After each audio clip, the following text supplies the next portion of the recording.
이슈 플러스 시간입니다. 검찰이 오늘 김건희 여사에게 명품백 등을 건넨 최재형 목사를 소환했습니다.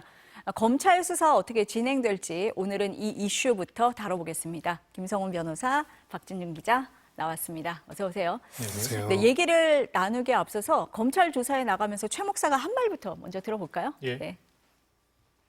수사에 잘 협조하고 성실히 조사에 임하겠습니다. 저는 그동안 5개월 가까이 많은 방송 인터뷰, 방송 출연, 또 강연을 통해서 수없이 이 사건에 대한 내막을 소상하게 국민 여러분들에게 강조하고 이해를 시켜드렸습니다. 그거를 담당 검사들이 채집해서 수사하면 될 것 같습니다. 네, 최재형 목사 제보자이면서 피의자 신분인데요. 박 기자, 오늘 검찰이 소환한 이유부터 좀 살펴볼까요? 네, 그렇습니다. 최 목사는 다 아시겠지만 김건희 여사한테 명품백을 건네면서 몰래 촬영한 영상을 이제 세상에 공개하면서 논란이 된 인물입니다. 이와 관련해서 한 시민단체가 이제 최 목사를 검찰에 고발했는데요. 혐의도 참 많습니다. 주거 침입, 공무집행 방해, 명예훼손, 청탁금지법 등을 위반했다는 겁니다. 검찰은 앞서 이 최 목사를 고발한 이 시민단체 대표를 불러서 조사를 했는데 오늘 최 목사를 소환한 겁니다. 혐의가 너무 여러 가지인데요. 이게 변호사님, 이게 다 적용 가능한 혐의들인가요? 네, 어떤 부분에서는 적용이 가능할 수도 있고 어떤 부분은 조금 법리적으로 다툼이 있을 수 있습니다. 일단은 지금 이 사건을 보면은요, 각도가 굉장히 다를 수는 있지만은 기본적으로 주거 침입이라는 부분에도 먼저 좀 이제 의아해하시는 부분들이 있을 텐데요. 의아해요. 맞습니다. 네, 네. 예. 주거 침입이라는 건 보통 우리가 뭐 담을 넘어서 집에 들어가거나 이런 것들을 이야기를 하는 것이죠. 사실상의 주거의 평온을 해치는 것, 이것이 주거 침입 법익인데 기본적으로 아주 옛날 일이긴 하지만 초원 복집 사건이라는 게 있었습니다. 즉 도청 자체를 설치하기 위해서 초원복집에 들어가서 설치한 행위와 관련돼서 이거를 주거 침입으로 봤었습니다. 근데 최근에 대법원 판례가 전원합의체 판결로 변경이 되었습니다. 한마디로 기본적으로 만약에 진짜 그 목적을 알아서 들어갔다고 할지라도 만약에 알았다고 했다면은 출입을 허락하지 않을 것이라고 하더라도 기본적으로는 들어가는 과정 자체가 평온하게 특별한 문제 없이 들어가는 그런 상황이라면은 주거 침입으로 볼 수는 없다 해가지고 이제 식당에 몰래카메라를 반입해가지고 한 부분에 대해서 무죄로 판결을 바꿨거든요. 네. 현재 바뀐 대법원 판례로 보자면은 적어도 이제 물론 이제 식당이라는 곳과 개인의 주거지나 사무실은 좀 다르기는 하지만은요. 그래도 기본적으로 원래 그 진짜 목적을 알았다면은 출입을 허용하지 않았다는 이유만으로 주거 침입이 되지는 않습니다. 그래서 이 부분은 법리적으로 성립이 안 될 가능성이 좀 더 높고요. 다만 청탁금지법 위반 같은 경우는 혐의 사실이 인정될 가능성이 굉장히 높습니다. 왜냐하면 이제 300만 원이 넘는 고가의 디올백을 선물한 부분이 있기 때문에 이분과 관련돼 가지고는 구체적으로 청탁금지법의 대상이 될 수 있는 금품에는 해당이 될 수가 있고 여기에는 해당될 가능성이 굉장히 있습니다. 그러니까 이런 부분에 대해서 이제 구체적으로 조사를 한다 이렇게 봐야 되나요? 네, 그렇습니다. 그리고 또 하나 아주 중요한 게 명예훼손 관련된 내용들도 있는데요. 만약 허위사실적시의 명예훼손이라고 한다면 당시 최 목사가 이 사건과 관련돼서 진술하고 이야기하고 공표한 내용 중에서 어떤 부분이 허위사실인지 혹은 허위사실이 아닌지에 대한 확인 또한 필요할 것으로 보입니다. 또 하나 공무집행 방해? 이거는 네, 이거는 아마 이제 저도 이제 구체적인 고소장이 나와 있지는 네, 않지만은 아무래도 그런 것 같습니다. 기본적으로는 이 대통령의 배우자이기 때문에 대통령 배우자의 어떤 여러 가지 의전 활동이나 이런 부분들에 대해 있어가지고 이거를 방해했다. 그러니까 소위 말해서 위계, 속여가지고 방해하고 개인적인 친분으로 접근해서 했다는 걸로 하지 않았을까 추정을 하는데요. 네. 이 부분의 입증은 쉽지는 않을 것 같습니다. 어쨌든 여러 가지를 두루두루 좀 살펴보겠다 이제 네. 이런 뜻으로 보여지네요. 그러니까 윤석열 대통령이 이제 지난주 기자회견에서 김건희 여사와 관련된 의혹에 대해서 처음으로 사과를 했죠. 예. 근데 이제 최 목사가 김 여사를 4차례 만나면서 건넸다고 주장을 한 게 명품백만 있는 게 아니잖아요.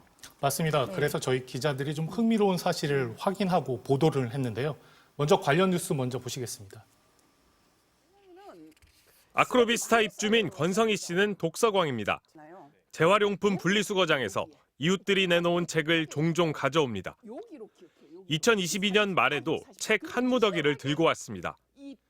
아크로비스타에 살던 윤석열 대통령 부부가 한남동 관저로 이사간 직후였습니다. 경호원들이 안 보이니까 이분들이 이사 가셨나? 근데 이게 짐스럽다고 생각하셔갖고 뭐 버리고 가셨나? 최근 김 여사의 명품 가방 수수 의혹 사건 관련 뉴스가 쏟아지면서 책을 다시 봤습니다. 저자 이름은 최재영. 김 여사에게 디올백을 건넨 바로 그 목사입니다. 최재형이라는 저자가 있는 것이 4권이 있는 거예요. 전태일실록 1, 2에 북녘의 종교를 찾아가다, 평양에선 누구나 미식가가 된다 등 모두 4권입니다. 표지를 넘기면 윤석열 대통령님, 김건희 여사님께 드립니다. 저자 최재영 목사라고 똑같이 적혀 있습니다.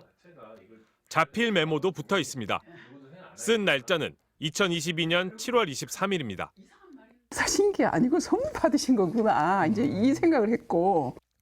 최 목사에게 책 사진을 보여줬습니다. 김 여사에게 준 책이 맞다고 했습니다. 최 목사는 김 여사에게 디올백 말고도 여러 차례 금품을 건넸다고 주장해왔습니다. 2022년 7월 23일에는 40만 원대 듀어스 27년산 위스키 한 병과 자신의 저서 8권을 보안검색대에서 일하던 사람들에게 전달해달라 부탁했다고 했습니다. 실제로 김 여사가 받았는지 확인은 안 됐습니다. 그런데 이때 건넸다는 책 가운데 4권이 분리수거장에서 발견된 겁니다. 하지만 위스키 행방은 확인이 안 됩니다. 최 목사가 주장하는 금품 전달은 모두 4차례. 2022년 6월에는 180만 원 상당의 샤넬 화장품, 7월에는 책과 위스키, 8월에는 전기 스탠드와 전통주, 9월에는 디올백을 전달했다고 했습니다. 대통령실에 김 여사가 최 목사의 책을 갖고 있다 내놓은 것인지 위스키나 다른 것도 받은 게 맞는지 물었지만 답하지 않았습니다. 네, 지난 1월 대통령실은 명품백에 대해서만 국고로 귀속, 보관한다는 입장을 내놨어요. 그 최 목사가 건넸다고 주장하는 책이나 다른 선물에 대해서는 어떤 입장이 없었는데 일부가 저렇게 버려진 게 확인된 셈인데요. 네. 그 대통령 부부가 받은 선물인데 처리 과정을 놓고 말이 나오고 있죠. 네, 통상적으로 전문가들 이야기를 좀 들어보면 통상적인 절차가 아니다 이렇게들 이야기를 하고 있는데요. 과거 정부에 이제 대통령 부부가 받은 선물의 경우를 보면 총무비서관한테 이제 접수가 되고 그게 이제 국정기록비서관에게 이제 이관이 되면 전문가들이 모여서 이게 보관 가치가 있냐, 이거 우리가 이제 보관해서 기록을 해야 되는 거냐라는 논의를 했다는 겁니다. 절차가 있었다는 예, 얘기네요. 그렇습니다. 네. 예, 현 정부의 이제 대통령실의 이제 뭐 조직은 좀 달라졌겠지만 관련 업무는 별반 달라지지 않았을 것이다라는 이야기인데요. 저희가 그 관련 전문가 이야기를 직접 들어봤습니다.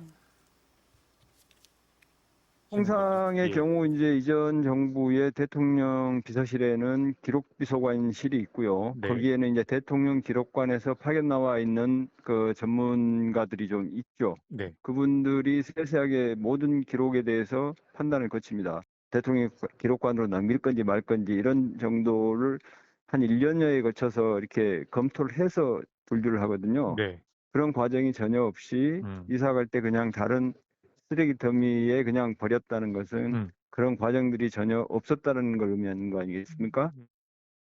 변호사님, 그 대통령 기록물 관리 법률로 규정하고 있지 않습니까? 네, 그렇습니다. 기본적으로는 이제 대통령 그리고 대통령의 가족 같은 경우에는 우리가 공인이란 표현을 요즘 너무 많이 쓰고 있지만은 그 중에서도 특별히 우리 법상 굉장히 강력하게 공적인 책무와 사회적인 생활 그리고 어떻게 보면은 사적인 영역까지도 다 일치돼서 공인으로서 관리되어오는 영역입니다. 그렇기 때문에 일반적으로 대통령 부부가 어딘가서 선물을 받거나 뭔가 접촉을 하는 모든 과정들이나 내용들이 다 관련된 절차 통해서 의전을 있어야 하고요. 또 관련된 자료나 내용들은 또 기록물로서 보관 가치 여부들을 확인하고 거기에 따른 등급들이 매겨지게 되어 있습니다. 왜 그러냐? 결국은 그 개개인을 위한 것이 아니라요. 대통령이라는 자리 자체가 국가 권력의 정점일 뿐만 아니라 국가의 공적인 과정이 전체적으로 그 개인의 인격과 생활과 모든 만남에서 드러나는 부분들이 있기 때문이죠. 그래서 그런 역사적 가치 때문에 바로 이런 법률이 있는 것입니다. 사실 이 사건에 있어가지고 구체적으로 어떻게 선물들이 오고 어떻게 선물들이 관리되고 왜 여기 폐기되는지는 확인해 볼 필요가 있겠지만 기본적으로 우리가 이야기하는 대통령 기록물 관리법에서 이야기하는 하나의 구조와 방금 본 이 쓰레기장의 어떤 사진들은 네. 굉장히 극명한 대조를 이루지 네. 않겠습니까? 가장 큰 차이점을 일단은 우리 포인트를 보자면 결국은 공인으로서 모든 과정들이 공적으로 관리되어 오고 공적으로 통제되어 오고 거기에 따라 가지고 공적인 평가를 받는 영역으로 만들어지는 시스템이 있었는가 아니면 그것이 완전히 없이 그거 없이 이제 이루어지는 부분들이 있었는가에 관한 부분으로 결국 쟁점이 정해진다고 볼 수가 있습니다. 그래서 이 사건 같은 경우에는 결국은 이 과정에서 지금 폐기된 책뿐만 아니라 그동안에 이제 전달이 되는 과정들은 어떻게 되었고 현재는 또 이 외에도 어떤 관리들이 이루어지고 있는지에 대한 전반적인 점검 및 확인이 꼭 필요한 그런 사항이라고 볼 수가 있습니다. 그러니까 공적인 사안이다 이렇게 그렇습니다. 보시는 거네요. 근데 최 목사가 전달했다고 주장한 고급 술도 있고 그랬는데요. 지금 책만 발견이 된 것 같은데 혹시 뭐 대통령실이나 이런 데 좀 확인 요청을 해봤나요? 앵커께서도 보셨지만 좀 납득이 안 가는 부분이 있습니다. 좀 의아한 부분이 있죠. 책은 있고 네. 뭐 받았다는 다른 거- 거는 없고. 최 목사가 네. 건넸다는 다른 물건들은 네, 안 보이고 저희도 납득이 안 돼서 이제 대통령실에 공식 공문을 통해서 네, 요청을 질의를 했군요. 했는데요. 네. 회신을 받지는 못했습니다. 그러니까 아직 구체적인 입장을 전달받지 못한 상황입니다. 네. 그럼 이제 관심이 김건희 여사 이제 수사로 모아지고 있는데요.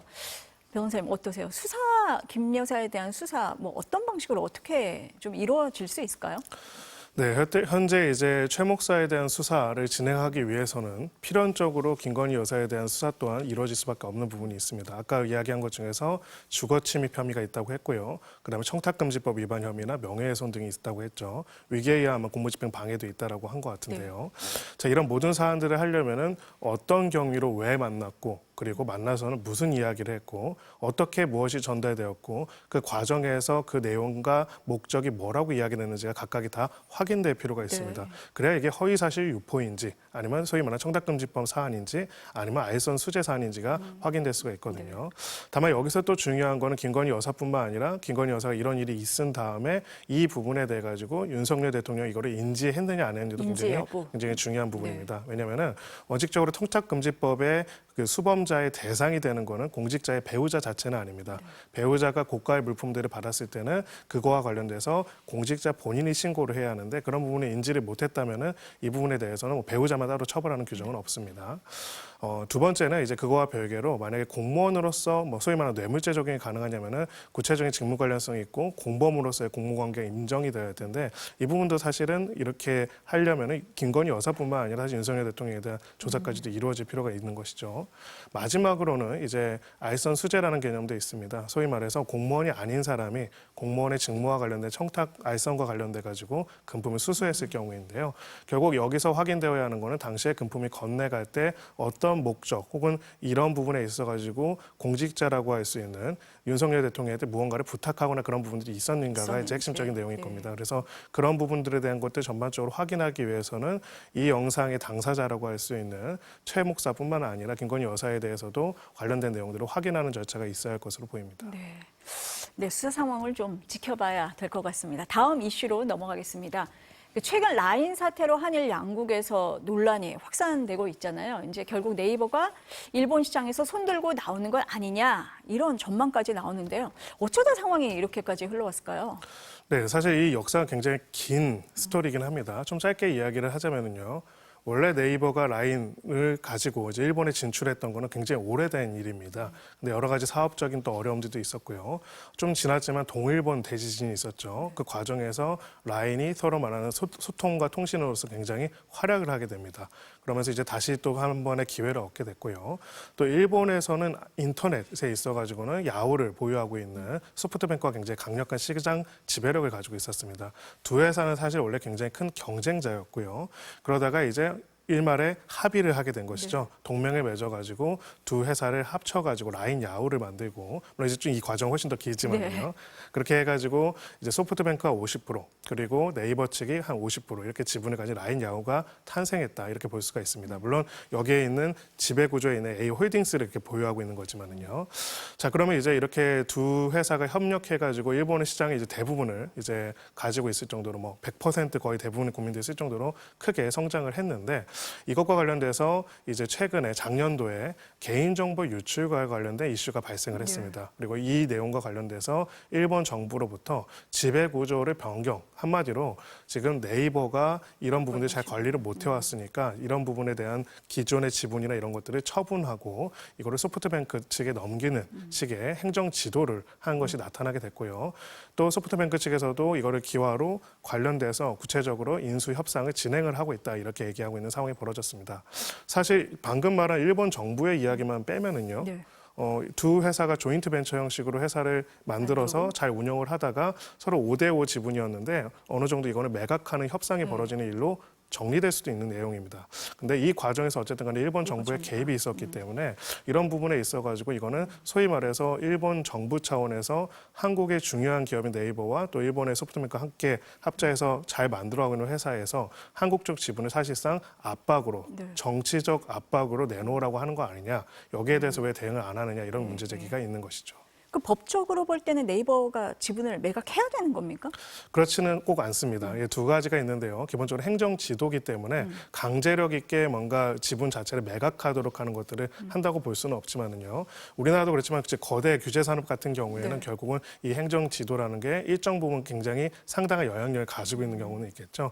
그래서 원칙적으로는 네이버가 이거를 반드시 팔아야 한다고 볼 수는 없지만은 두 당사자 간의 주주 간 계약이 아마 있을 거거든요. 그 계약의 내용에 따라서는 지금 실제로 여기서는 인수, 네이버는 매각을 전제로 해서 협의가 진행되는 것은 사실인 것 같습니다. 박 기자, 그 네이버 노조는 이제 지분 매각에 반대한다 이런 입장을 냈어요. 성명을 네이버 측 입장이 어떻습니까? 네이버에 물어봤습니다. 어떻게 할 거냐. 네. 그랬더니 이제 지분의 반 변호사님 말씀하신 것처럼 5대5잖아요. 그래서 소프트뱅크와 지금 논의 중이다. 그런 공식적인 입장은 변화가 없고요. 물론 라인 매각에 대한 카드를 만지작 하고 있는 거는 사실인 것 같습니다. 그럼 네이버의 글로벌 전략 달라질 수밖에 없을까요? 네, 사실 라인 같은 경우에는 우리나라 IT 회사 또 해외로 진출해서 굉장히 성공한 사례로 볼 수가 있고요. 또 이제 관련돼서는 일본 시장뿐만 아니라 여러 가지 또 동남아나 해외 시장에서도 나름 선전을 하고 있는 부분이 있습니다. 물론 여기서 매각이라는 게 일본 시장을 주로 상대를 하고 있는 일본 서비스에 대한 부분에만 국한되는 것인지 아니면은 결국 이 지분의 매각이 전체 글로벌 사업에 대한 매각까지 다 포함하는 것인지는 당사자 간의 협의로 이제 끝날 부분인데요. 결론적으로는 원래 두 회사 간의 전략적 혹은 경쟁적 협의와 논의로 정리되면은 크게 문제될 부분은 없는데 만약에 이 과정에서 어떤 형태로든 일본 정부가 특정한 만약에 그 네이버가 라인의 네이버 측의 어떤 국적 어떻게 보면 한국계 기업이라는 이유만으로 부당하게 정치적인 압력을 행사하는 부분들이 있다면은 그런 부당한 정치적인 압력에 대해서는 또 어떻게 우리가 대응할 것인지를 볼 필요가 있는 부분이 있을 거고요. 거기에 따라 가지고 전략적으로 경영적인 판단으로 잘 이루어질 수 있는지 혹은 그것이 아니라 만약에 정말로 정치적인 압력에 굴복해서 어쩔 수 없이 벌어진 이슈가 되는지는 잘 살펴볼 필요가 있습니다. 가령 이제 우리나라 같은 경우에도 예를 들어 글로벌 외국 회사들의 플랫폼 회사들에 대한 어떤 이슈들을 제기를 하면은요, 그 나라 대사관에서 벌써 다 문제 제기를 하거나 뭐 상공회의소에서 문제 제기를 하거나 그런 부분들이 있습니다. 그래서 만약에 그런 부분들에 대한 문제는 없는지는 점검해 볼 필요가 좀 있습니다. 점검을 해봐야겠네요. 네, 끝으로 태국 현지에서 발생한 충격적 사건 짚어보겠습니다. 그 관광을 갔던 30대 남성이 숨진 채 발견된 건데요. 박 기자, 유력한 용의자 한 명이 붙잡혔죠? 네, 그렇습니다. 이 숨진 남성은 지난달 30일에 태국 파타야로 관광을 떠났던 남성인데요. 그제 현지에 있는 호수에서 숨진 채 발견됐습니다. 더 충격적인 건 살해를 당한 뒤에 드럼통에 담아서 호수에 유기됐다는 겁니다. 용의자들은 한국인 3명이었습니다. 이들은 숨진 관광객을 납치하고 유가족에게 1억이 넘는 돈을 요구한 것으로 드러나고 있는데요. 유가족의 신고로 이제 태국 경찰과 한국 경찰이 공조로 수사에 착수를 했고 일당 중 한 명이 어젯밤에 전북 정읍 자택에서 검거가 됐습니다. 변호사님, 나머지 2명은 아직 이제 태국 현지에 있을 것으로 이렇게 보이는데요. 이런 강력 범죄가 끊이지 않는데 국제 공조 수사가 핵심 아니겠습니까? 네, 그렇습니다. 기본적으로는 각 나라가 주권 국가로서 자기 나라에서 벌어진 범죄에 대해서는 수사권을 가지고 있고요. 원칙적으로는 특별한 사유가 없는 이상 다른 나라에서 그 수사에 개입할 수는 없습니다. 근데 지금 사안 같은 경우에는 피해자도 그리고 어쩌면 다 범인이 드러난 건 아니지만 범인들도 한국인이기 때문에 또 일부 한국이 그 범인들 같은 경우에는 이제 국내에 있기 때문에 이분에도 협력이 이루어질 수밖에 없는 상황이라고 볼 수가 있고요.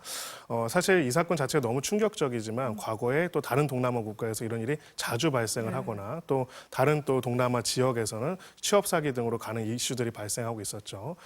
구조적인 면에 있어가지고 만약에 한국인을 대상으로 한 범죄가 지속적으로 발생하고 있고 그것이 해당되는 국가에서의 한국인에 대한 범죄에 대한 수사력이 미치기 어려운 현실 때문에 벌어지는 거라면은 사후적인 국제 공조뿐만 아니라 사전적으로 이런 이슈가 있는 경우에 어떻게 공조를 해가지고 해결을 하는지에 대한 여러 가지 절차들을 만들 필요가 있겠죠. 실제로 이제 필리핀 같은 경우에는 코리안 데스크라고 해가지고 하도 그런 범죄가 많다 보니까 아예 한국 경찰이 파견돼가지고 같이 협업하는 구조를 만들기도 했습니다. 그래서 이번 사안 같은 경우에도 결론적으로는 이 범인들에 대한 처벌도 그렇지만 이 범인들이 태국에서 이런 일을 벌이는 과정에 있어가지고 결국은 어떻게 보면은 국내보다는 수사력이 미치지 못하는 상황들을 이용하려는 부분들이 있었다면은 이런 부분에서의 국민 보호에서 문제가 없도록 하는 구조까지 만들 필요가 있습니다. 네, 오늘은 여기까지 듣겠습니다. 두 분 수고하셨습니다.